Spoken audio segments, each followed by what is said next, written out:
sejarah telah mengajar kita, ataupun kalau sebut sejarah berat, kenangan mengajar kita bahawa kalaupun kita menjadi ibu ayah kepada anak-anak kita dan kita tak dapat memastikan kita atau anak-anak kita berada di Gaza, kita harap anak-anak kita ni mengekalkan tugas kita. Kita bimbang sekarang ni tuan-tuan adalah kita ni mati esok lusa. Takut anak-anak kita ni esok lusa duit dia tetap ke K-pop, duit dia tetap bayar konsert untuk tengok band-band daripada Hollywood. Itu yang kita bimbang. Kita saya tak menyindir, tapi kita bimbang bahawa akhirnya tanpa penjelasan, tanpa tour, tanpa menggunakan Hin Rejab sebagai tontonan berkeluarga. Tonton mungkin fikirlah RM28 tiket, oh ini komersial, RM28 tiket, ini komersial. Tapi anak kita bayar banyak tiket dan banyak wang dan banyak masa, menghabiskan banyak wang, banyak tiket mereka untuk hiburan-hiburan yang pada waktu tu kita tak tanya pula. Nanti tuan-tuan akan tanya pada saya, apabila ni RM28 kan?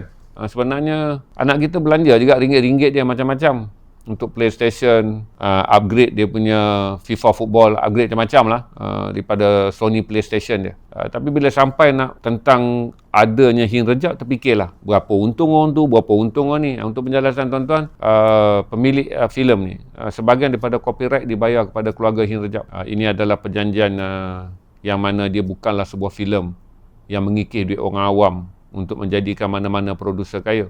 Kalau untuk orang yang sekaya Brad Pitt dibayar 50 juta USD untuk satu filem. Joaquin Phoenix tu dalam 30 juta USD kerana mereka adalah pelakon A-list. Tak ada dia laburkan untuk filem ni 1-2 juta USD yang pada dia tak ada harga. Dia akan melabur dalam filem-filem yang akan memberikan dia pulangan yang tinggi. Tapi kerana Brad Pitt dan Joaquin Phoenix orang yang ada anak, dia labur dalam filem ni supaya satu hari generasi anak-anak dia juga sedar bahawa membesar di bawah kekayaan tidak berarti kamu membiarkan orang lain mati dibunuh dan mati kebuluran. Saya harap tuan-tuan boleh booking dah malam ni, tengok mana-mana pawagam yang ada dekat dengan kawasan tuan-tuan, dan pawagam tu telah menjadualkan. Besok saya rasa slot filemnya banyak.